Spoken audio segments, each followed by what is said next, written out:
something. Everybody got a story to tell, so tell Steve J and Adam A. You tell 60 seconds. They said drop them an intro. Okay, maybe a little more than they asked for, but okay. Streets is talking through the whole show. It's okay.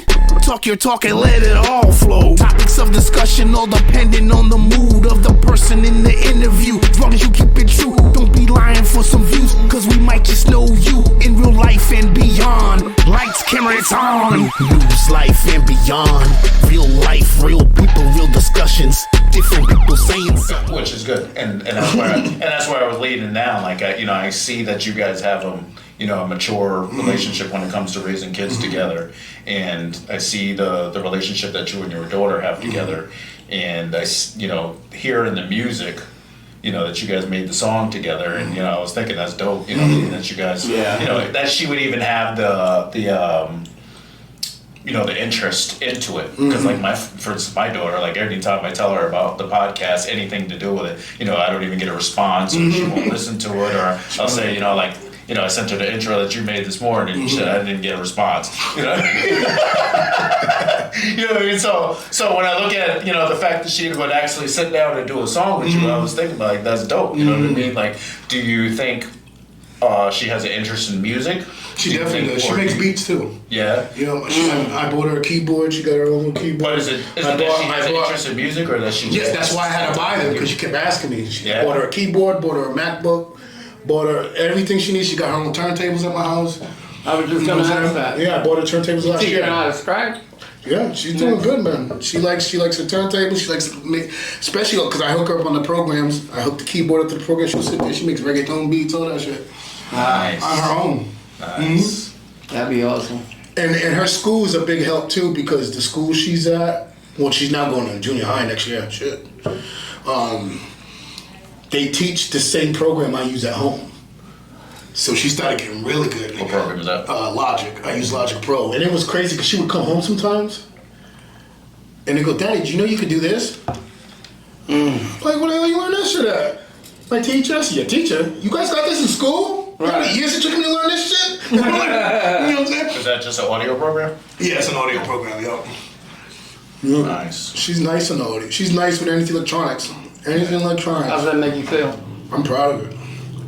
Ollie, I bought her maybe 2 phones throughout her life. I won't do it anymore because she likes to get mad and break them. Her mother won't even give her mother. I'm always like, Ollie, where's your phone? Mom took it away. Why? Because I did that. I'm like, because every time she would come over to my house, she ain't never got a phone. But she has a phone, and she said Clarissa's always taking it away. Yeah, because she be yeah, my daughter calls me mysteriously the other day. There's a crack in the screen of my iPhone 12. I said, how'd it happen? I don't know. Then I'm like, was you and Ollie fighting? And then it gets quiet. And then I go, I got my answer. Yo, this guy used to always call me, yo, you got any extra phones? I'll be like, oh, it's that broker shit again. I always trying to get step a phone. I got a box full of phones that are all old at my house, man. Yeah. So you got kids of different ages. Yeah. What do you see the difference in between raising them all? My first one, I didn't know what I was doing. If it wasn't for my parents, I probably would have never been in my oldest son's life, because they forced it because I was young. I always wanted to be at the park drinking 40s, running the streets. But my dad always would pick my son up. I'd come home sometimes like, I'm going out tonight, Dad, what you doing? He said, you got responsibilities. Get him to bed, then you can go out. He'd make me spend my time with him. When he falls asleep, he'll take over and I can go around the streets. But I was young, you know what I'm saying? Yeah, but how do you feel knowing that your dad did that for you to make I fucking love it. That's why I said, even till this day, my mom's active in my kids' life. You know what I'm saying? Like, they're like their parents too, you know what I mean? Because they're my parents, And if I didn't have that in the beginning, I didn't become a good father until my last kid. It took me to have a girl to melt my fucking heart, to make me stop a lot of dumb shit I was doing. Yeah. And I grew up late. You know what I'm saying? I smartened up late. Most men do. You know what I mean? Yeah, we don't have a my oldest son, I was a kid. My middle child was mostly because of the drama I was going through with the mother. You know what I mean? I'm in his life, but I'm just saying it could have been better. But when it comes to my daughter, I feel like I go extra hard because I want no more mistakes. Does your son have any resentment towards you? No, me and my kids are cool. Okay. You know what I mean? It's just I had a lot of learning to do. You know, and my oldest son actually is very bright and smart about that shit. He used to tell me, he's like, he had his own kids, and one day he told me, he said, "Dad, I get it now." Is that the one that raps too? Like he used to rap. No. My oldest, he's like, "Dad, I get it. I get why you were like this. I get why you were like that." When he was younger, he used to resent a lot of shit. Then he got older and was kind of like, you know what? I could see this, I could see that.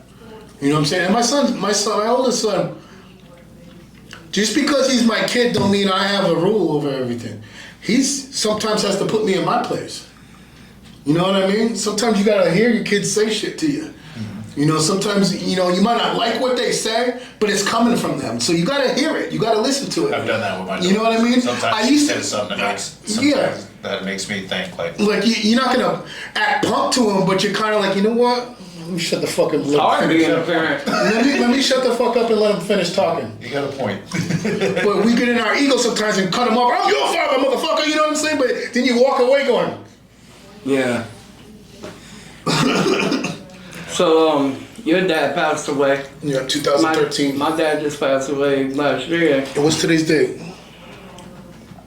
Thursday is his death date. This Thursday, 13th. Yeah, mine's is January 28th. So this is like my first year being without him.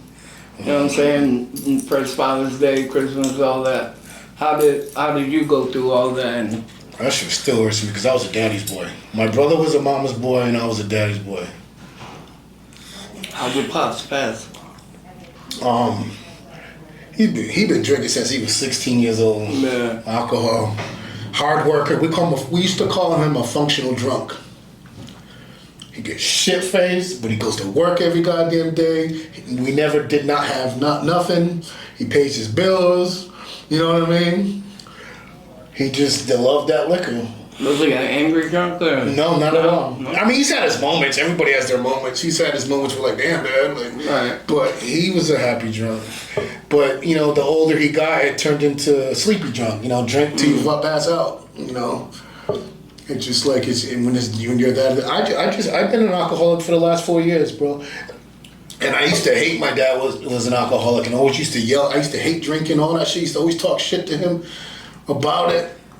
And then 4 years ago, I picked up that bottle and I haven't stopped. So you still drinking now? Yeah. So maybe you should quit. Drinking. Yeah, I've had help. I had a seizure. I had a bad seizure 3 weeks ago. I woke up to 911 being in front of my face, bro. You know what I'm saying? Stressed out, sometimes, because now I learned to hide my stress, but now it kills you more. Because I be holding it in, and then your body just gets worked up. And I just had a moment. It was like a premature stroke. Are you gonna stop drinking? I don't know. It's hard. It's hard. I did get an addiction, but I mean, I drink responsibly. I don't fucking. Let me ask you this, right? You know what? Shut the fuck up. Check it out. Can you please bring me a bottle? I'm responsible.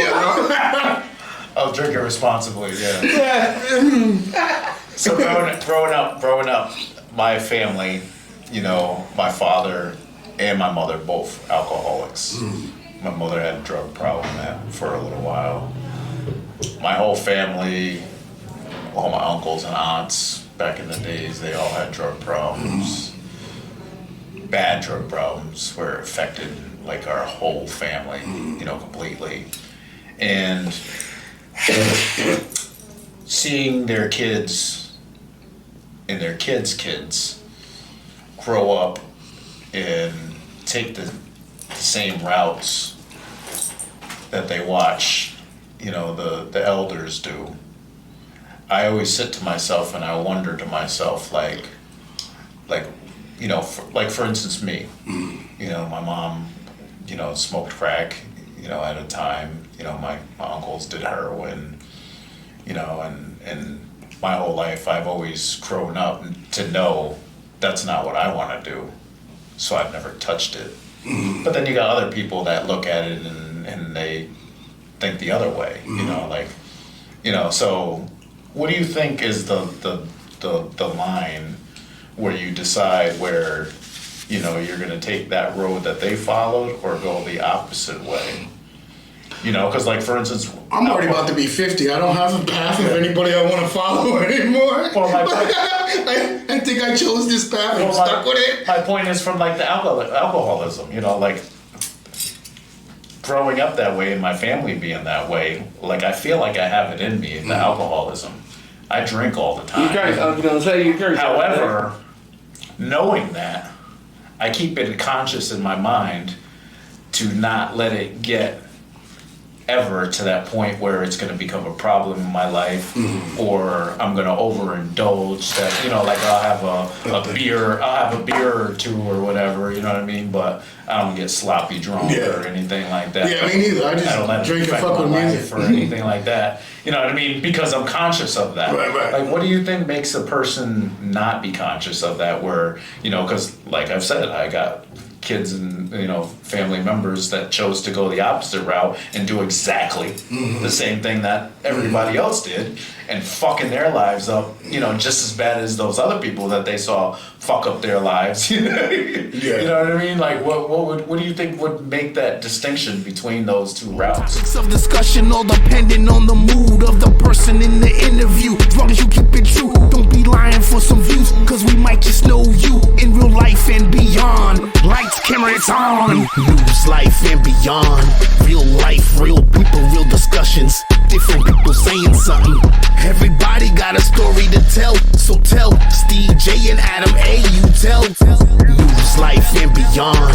Real life, real people, real discussions. Different people saying something.